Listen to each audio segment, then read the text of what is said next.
Once, there was a large Buddhist monastery where many students lived and learned Buddhism from their master. However, instead of focusing on their meditation and spiritual growth, the students often gossiped about each other.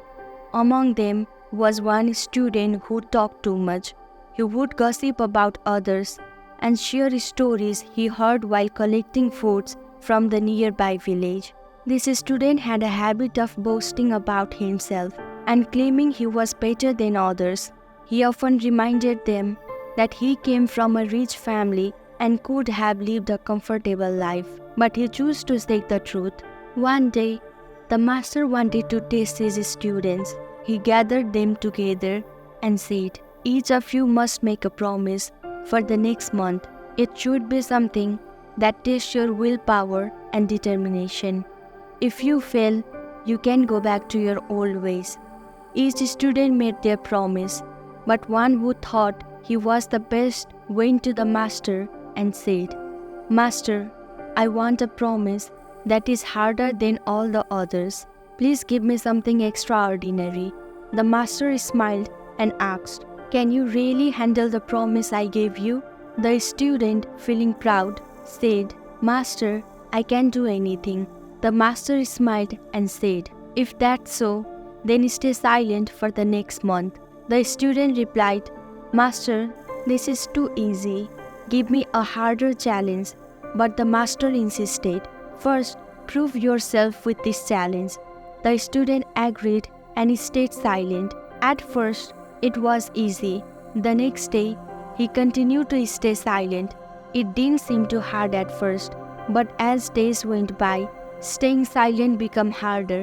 By the second day, he felt uncomfortable, and by the third day, he felt uneasy. On the fourth day, he needed to speak grew stronger, especially as he saw the other students talking freely. Since he was naturally chatty, it was very hard for him to stay silent. As the day went by, the silence became too hard for the student, and he got very tired of it. He couldn't take it anymore and wrote a note to his master saying, "Master, I can't stay silent anymore. It's making me crazy. Please let me stop." The master calmly replied, "I didn't make this promise for you, so I can't tell you to break it. It's your choice. Many of your fellow students have already broken their promise.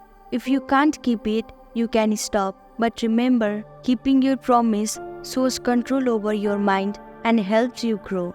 The student felt sad by the master's words and went back to his room. He locked himself inside and spent most of his time alone. Even though others around him were gossiping and talking, he stayed silent, which surprised everyone in the monastery. A few days later, he wrote to the master again, "Master, I am silent on the outside, but my mind is full of chatter. I am struggling with my thoughts." The master advised him to leave the monastery, as the voice of the other disciples would continue to bother him. Encouraged by this, the disciple went to a nearby forest. The month passed.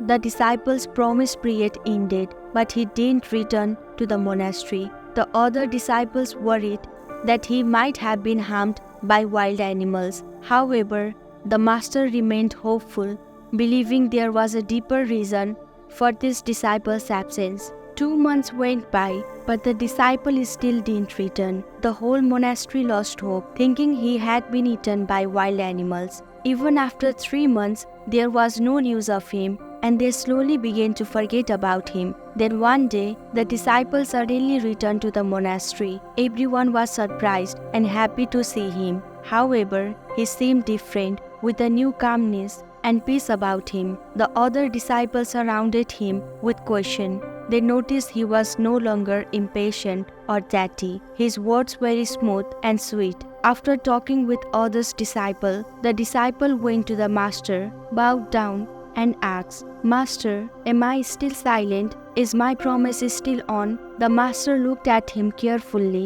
and replied, "Yes, you are still silent. Your resolution is still on." The other disciple were surprised and asked, "Master, he is talking to you.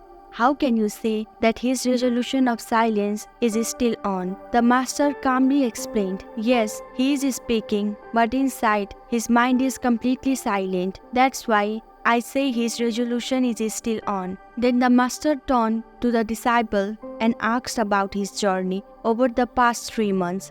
The disciple began to share, Master, when I left the monastery, I appeared silent, but my mind was constantly thinking. I hoped that the deep forest would help to quiet my mind, but my attempts only made it more restless. Eventually, I stopped trying to forcefully control my thoughts and started observing my minds without judgment. Slowly, my mind began to calm down and the restlessness started to fade away. I began to see my past mistakes, like gossiping about others, thinking I was better than others, and talking too much. As I watched my mind, it started to become clear. The constant noise in my head began to quiet down, and I felt calm and peaceful. Slowly, my mind felt empty, and I lived in the present moment, enjoying true peace. Then, I started to worry about losing this peace, but I realized that worry was just a thought, and I am not my thoughts. I am just watching them.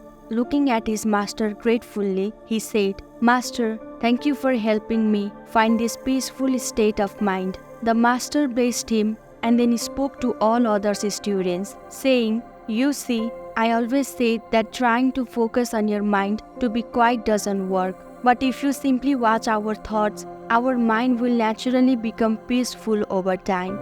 We all want peace of mind, but often struggle to get it because we don't understand how our mind works. We try to control our thoughts too hard, which makes our mind even more restless. But when we start to observe our mind, it begins to settle down. It's like if a thief knows someone is watching him, he won't steal. Similarly, when we start to watch our mind, it stops being so busy and quiet down. So, instead of trying to control our thoughts, we should just watch them without judging.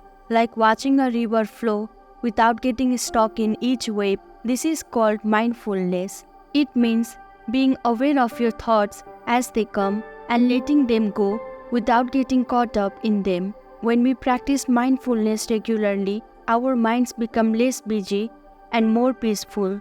This helps us handle life's challenges more clearly and creativity. We also discover new talents and find a deeper sense of peace right now. To quiet your mind and find true peace, find a quiet place, close your eyes, and just watch your thoughts as they come and go. With patience and practice, your mind will become more calm and you will feel a new sense of peace in your life.